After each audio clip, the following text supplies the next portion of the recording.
মই আপোনালোকক স্বাগতম জনাইছো। দৰ্শকসকল, আজি মই আপোনালোকৰ ওচৰলৈ অসমৰ লগতে দেশ বিদেশৰ বিভিন্ন ধৰণৰ খবৰ লৈ আহিছো। খবৰকেইটা খুবেই গুৰুত্বপূৰ্ণ, গতিকে ভিডিঅ'টো অলপো স্কিপ নকৰাকৈ শেষলৈ চাই যাব। নিতৌ এনে ধৰণৰ খবৰ পাই থাকিবলৈ আমাৰ চেনেলটো ছাবস্ক্ৰাইব কৰি ৰাখিব আৰু এটা কৰি লাইক কৰি আমাক উৎসাহিত কৰিব। আহক এতিয়া আমি ভিডিঅ'টো আৰম্ভ কৰোঁ। আজি আমাৰ প্ৰথম খবৰটো এটা গুৰুত্বপূৰ্ণ খবৰ, এটা বিগ ব্ৰেকিং নিউজ। কৃষক সন্মান নিধিৰ ধন ৬,০০০ৰ পৰিৱৰ্তে হ'ব পাৰে ১২,০০০ টকা। এইবাৰ বাজেটত কৃষকক ডাঙৰ উপহাৰ দিব পাৰে নিৰ্মলা সীতাৰমণে। এক সূত্ৰৰ মতে বৃদ্ধি পাব পাৰে কৃষক সন্মান নিধিৰ আঁচনিৰ ধন। বৰ্তমান ১১ কোটি কৃষকে লাভ কৰি আছে ৬,০০০কৈ টকা। কৃষক সন্মান নিধিৰ ধন এতিয়া ৬,০০০ টকাৰ পৰা ১২,০০০ টকালৈ বৃদ্ধি কৰিব চৰকাৰে, যাৰ বাবে বাজেটৰ পূৰ্বে চৰ্চা চলিছে কেন্দ্ৰত। মহিলা কৃষকৰ বাবেও বাজেটত থাকিব ভাল খবৰ, আৰু লগতে মহিলা কৃষকক ১০,০০০ টকাৰ পৰা ১২,০০০ টকা পৰ্যন্ত দিব পাৰে বুলি চৰ্চা চলিছে। কৃষকক অধিক ধন দিয়াৰ বাবে সাজু হৈছে মোদী চৰকাৰ। আজি আমাৰ পৰৱৰ্তী খবৰটো এটা গুৰুত্বপূৰ্ণ খবৰ, এটা বিগ ব্ৰেকিং নিউজ। মুখ্যমন্ত্ৰীৰ আত্মনিৰ্ভৰ আঁচনিৰ বাবে আবেদন কৰিছিল নেকি আপুনি? শীঘ্ৰেই চৰকাৰে দিব ভাল খবৰ। ৰাজ্যৰ লাখ লাখ নিবনুৱাই শীঘ্ৰে লাভ কৰিব ভাল খবৰ। কোনকেইখন জিলাৰ আবেদনকাৰীৰ সংখ্যা সৰ্বাধিক, এয়াও ইতিমধ্যে প্ৰকাশ কৰিছে চৰকাৰে। আৰু লগতে কিমানজন আবেদনকাৰী যোগ্য বুলি বিবেচনা কৰা হৈছে, এয়াও তালিকাত প্ৰকাশ কৰা হৈছে।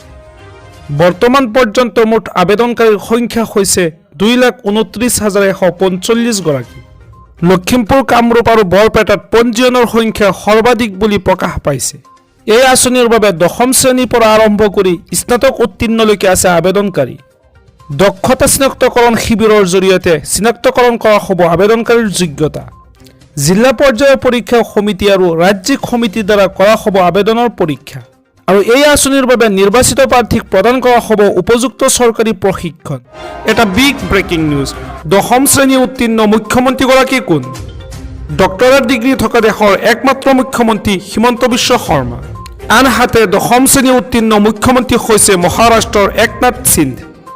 দেশৰ ৩০ গৰাকী মুখ্যমন্ত্ৰীৰ শিক্ষাগত অৰ্হতা প্ৰকাশ ADR-ৰ। নিৰ্বাচনী শপতনামাৰ ভিত্তিত ৰাজহুৱা কৰা হৈছে শিক্ষাগত অৰ্হতা। ADR-ৰ প্ৰতিবেদন মতে ৩৭% মুখ্যমন্ত্ৰীৰ আছে স্নাতক ডিগ্ৰী, ১৪% গ্ৰেজুৱেট প্ৰফেচনেল আৰু ৩০% আছে স্নাতকোত্তৰ ডিগ্ৰী। ছত্তীশগড়, মেঘালয়, ত্ৰিপুৰা, মধ্যপ্ৰদেশৰ মুখ্যমন্ত্ৰীৰ আছে স্নাতকোত্তৰ ডিগ্ৰী। ৰাজস্থান, উত্তৰাখণ্ড, পশ্চিমবংগৰ মুখ্যমন্ত্ৰীৰো আছে স্নাতকোত্তৰ ডিগ্ৰী। আনহাতে ঝাৰখণ্ডৰ মুখ্যমন্ত্ৰী হেমন্ত সোৰেন, পাঞ্জাৱৰ মুখ্যমন্ত্ৰী ভগৱন্ত মান দ্বাদশ শ্ৰেণী উত্তীৰ্ণ।